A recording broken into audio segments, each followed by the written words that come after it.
What happened on New Year's Eve is mine, my mistake, not theirs. In January 2023, a video circulated that most people assumed would end a career. Dana White, the most powerful man in combat sports, was caught on camera slapping his wife on New Year's Eve. The clip spread within hours. Sponsors distanced themselves. Media outlets ran opinion pieces demanding accountability. It was obviously a horrible personal experience. The public expected a reckoning. What followed was a brief statement, a short pause, and then business as usual. No suspension, no resignation, no consequence that stuck. For most people, that moment looked like a man getting away with something. But for anyone who had been watching Dana White's story from the beginning, it looked like something else entirely. A man who had spent 30 years building a position so indestructible that even his worst moments couldn't reach him. That's where the real story begins. Not in the controversy, in the architecture behind it. To understand how Dana White became untouchable, you have to go back to a city that taught him exactly what power looks like before it has a name. South Boston in the 1970s and 80s was not a background. It was an education.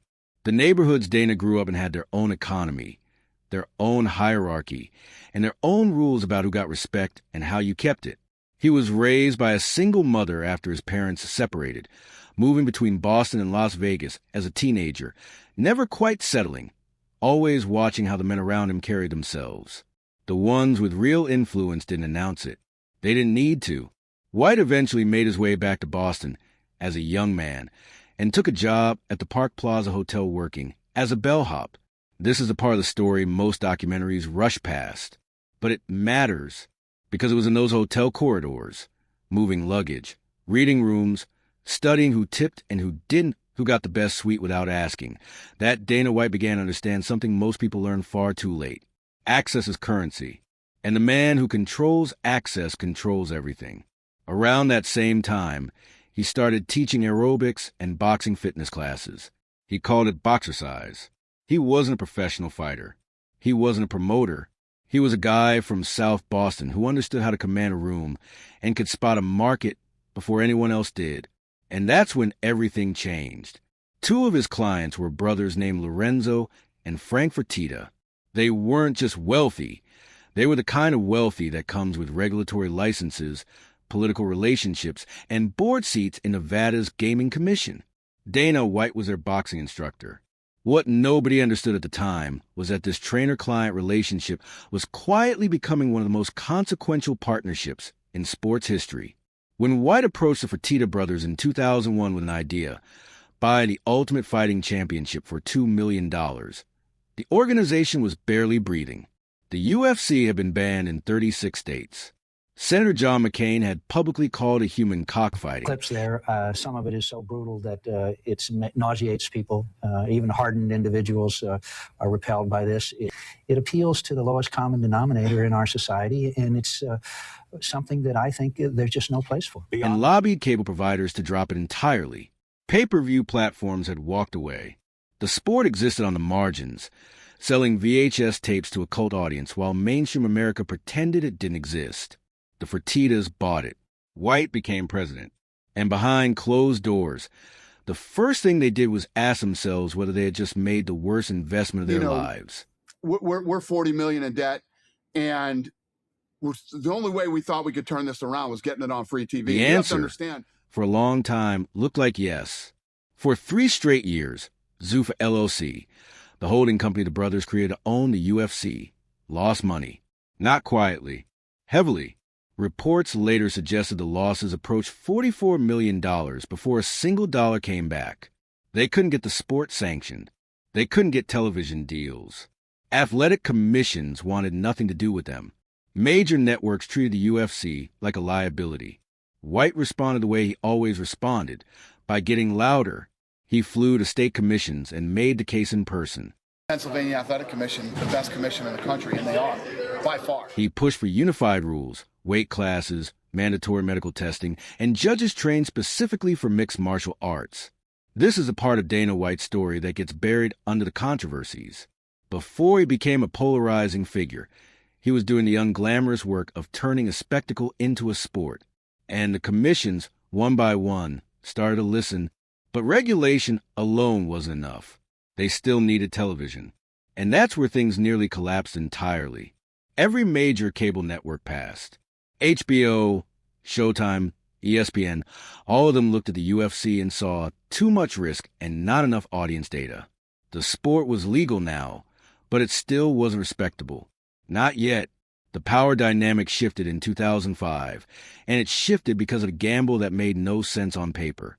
White approached Spike TV with a proposal for a reality show called The Ultimate Fighter. 16 fighters would live together, compete in training, and fight their way to a UFC contract. Spike agreed, but refused to pay for it. The Fertittas funded the production themselves, spending over $10 million to make a show that a network wasn't even willing to risk money on. The finale of the first season aired live. Ultimate Fighting Championship leadership is had. Excuse me, Bonner goes with the wheel kick. Forrest Griffin and Stephan Bonner fought for 12 minutes in a performance so relentless and so honest that casual viewers who stumbled across it couldn't look away. Phone lines jammed. Websites crashed. Spike TV immediately ordered another season. What nobody had predicted was that the UFC's biggest enemy, public unfamiliarity, would collapse overnight because of one unscripted fight between two unsigned fighters on a cable network that almost didn't air. Together, and we've decided there is no loser in this fight, and we're going to offer Stephan Bonner a six-figure contract with the UFC. From that moment, Dana White's instincts became the organization's compass, and he guarded that compass aggressively. The fighter pay debate started almost immediately after the sport became profitable. As the UFC's revenues climbed into the hundreds of millions and then passed the billion-dollar mark, fighters and agents began pointing out that their share of total revenue sat well below what athletes in boxing, basketball, or football received. White's public responses were characteristically blunt, sometimes combative, occasionally dismissive. You don't like the way we pay our fighters? Too f***ing bad. Go start another MMA organization and you go figure out how to do it. And you can He pay framed it as opportunity, not exploitation. Fighters who didn't like the terms, he suggested, were free to find a better offer. The problem was that for most fighters, there was no better offer. The UFC had absorbed or outlasted every serious competitor. And this is where it gets complicated, because the same consolidation that gave fighters the biggest platform in the sport's history also gave the organization enormous leverage over the people who made it worth watching. The relationship with Conor McGregor illustrated this better than any contract dispute could. White championed McGregor's rise publicly, gave him main events before the results fully justified them, and watched as the Irishman turned the UFC into a mainstream cultural moment.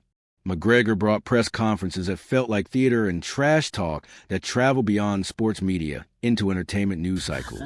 It is a mismatch. I'm going to whoop his ass, I'm going to collect the checks, and then I'm gone.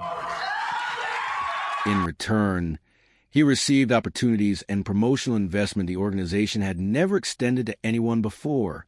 But the tension underneath that relationship was always visible to anyone paying attention. McGregor operated on his own timeline, missed weight-delayed fights, and eventually moved in directions the UFC couldn't fully control. White publicly praised him one week and expressed frustration the next. The power dynamic between them shifted constantly, and both men understood exactly where the leverage sat on any given day. Then came the ESPN deal in 2018. Our fan base has grown over 40% just this year. Yeah. How about that? The UFC signed a multi-year agreement reported to be worth $1.5 billion. Overnight, the sport moved from pay-per-view dependency to a platform with over 100 million subscribers. Fighters who once fought in front of thousands were now accessible to tens of millions. And the UFC's valuation, purchased for $2 million in 2001, was now being discussed in terms of $10 billion and beyond. The slap video in 2023 landed inside this context. The machine was too large, too integrated, too deeply embedded in ESPN's content ecosystem and the global sports calendar for any single incident to destabilize it. Sponsors returned. Events continued. The story moved on. Dana White had spent 2 decades building something that didn't require his personal reputation to survive, and that structural insulation was itself a kind of answer to every question people were asking about accountability. He came from a city that understood leverage. He learned access from hotel hallways. He built a sport nobody wanted, with money nobody thought would come back, on a television network that refused to pay for its own content. He outlasted every regulatory opponent, every media skeptic, and every fighter who tested the edges of his authority. The empire he built is real. The billion-dollar valuations are documented. The cultural footprint is undeniable. But here's the question that doesn't have a clean answer. Is Dana White the man who saved the dying sport and gave it to the world? Or is he the man who understood, from the very beginning, that whoever controls the cage controls everything inside it?